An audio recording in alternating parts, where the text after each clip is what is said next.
Bonjour à tous et bienvenue sur la chaîne des hypersensibles. J'espère que vous allez tous bien. Pour ceux d'entre vous qui ne me connaissent pas, je m'appelle Claudia Stéphane, je suis hypnopraticienne et je travaille avec les personnes hypersensibles et les surdouées.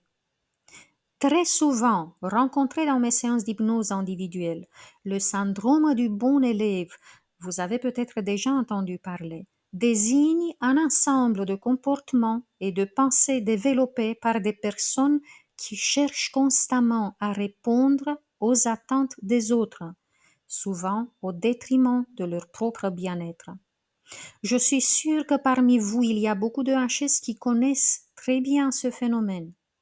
Restez donc avec moi pour comprendre ce qui se cache derrière cela. Les personnes touchées par ce syndrome sont souvent des perfectionnistes qui cherchent à être irréprochables dans tout ce qu'elles entreprennent. Elles ont été habituées dès leur plus jeune âge à être appréciées, félicitées pour leur réussite. Cela est devenu une norme qu'elles cherchent à maintenir à tout prix. L'enfance d'une personne touchée par le syndrome du bon élève est souvent marquée par une éducation où les réussites académiques et les comportements exemplaires sont fortement valorisés. Ces enfants reçoivent des éloges et une attention positive lorsqu'ils obtiennent de bons résultats ou suivent les règles à la lettre. Par conséquent, ils apprennent rapidement que leur valeur est liée à leur performance et à leur capacité à satisfaire les attentes des adultes comme celles de leurs parents ou enseignants. Ces enfants peuvent aussi être sensibles à la critique. Ils cherchent constamment l'approbation et évitent le plus possible les situations où ils risquent l'échec ou la désapprobation. Cela peut limiter leur créativité et leur volonté de prendre des risques car ils privilégient ce qui est sûr et connu pour maintenir leur statut de bon élève. À l'âge adulte, ces personnes continuent souvent de porter le même fardeau. Elles se fixent des standards très élevés et se critiquent durement en cas d'échec. Elles peuvent avoir du mal à dire non, craignant de décevoir les autres.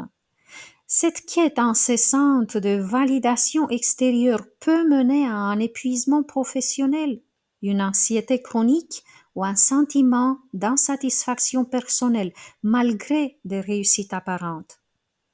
Elles ont parfois du mal à exprimer leurs besoins ou à faire valoir leurs propres désirs car elles sont habituées à prioriser ce que les autres attendent d'elles. Les hypersensibles qui sont particulièrement attentifs aux émotions et aux réactions des autres peuvent être plus vulnérables au syndrome du bon élève. Leur sensibilité les amène souvent à rechercher l'approbation et à éviter la critique, ce qui les pousse à exceller pour se sentir en sécurité et valorisés.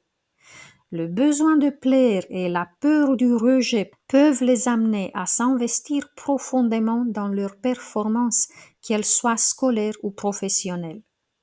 Avec le temps, ces personnes peuvent éprouver une anxiété croissante face à l'idée de ne pas être à la hauteur. La peur de l'échec devient paralysante et elles peuvent ressentir une forte pression à toujours exceller. Ce syndrome peut aussi conduire à une faible estime de soi car l'identité de la personne est souvent liée à ses réussites externes plutôt qu'à sa propre valeur.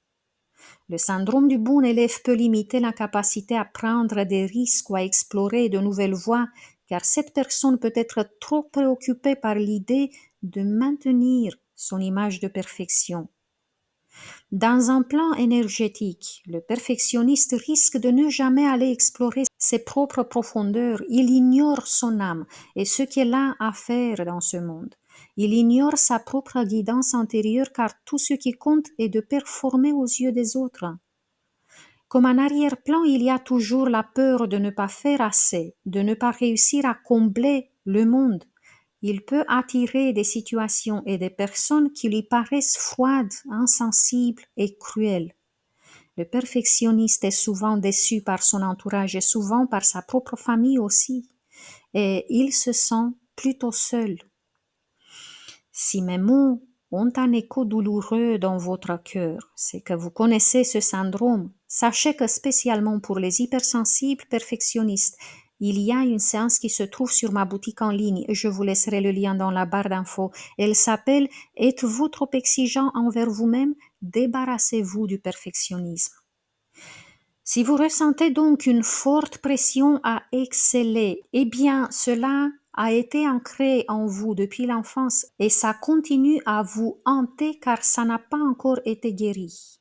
Si vous avez donc des difficultés à vous affirmer, à gérer les échecs et à vous détacher de la validation extérieure, je vous encourage à travailler sur cet aspect de votre personnalité car ça peut être renversé. J'espère que cela a été utile pour vous. Et si c'est le cas, mettez-moi un j'aime, dites-moi en commentaire ce que vous en pensez du syndrome du bon élève ou mettez-moi tout simplement des petits cœurs pour que je sache que vous m'avez écouté jusqu'à la fin. Et n'oubliez pas de vous abonner à ma chaîne pour faire partie de la communauté des hypersensibles spirituels. Merci à tous d'avoir partagé ce moment avec moi. Jusqu'à la prochaine fois, je vous embrasse tous très fort. Prenez bien soin de vous.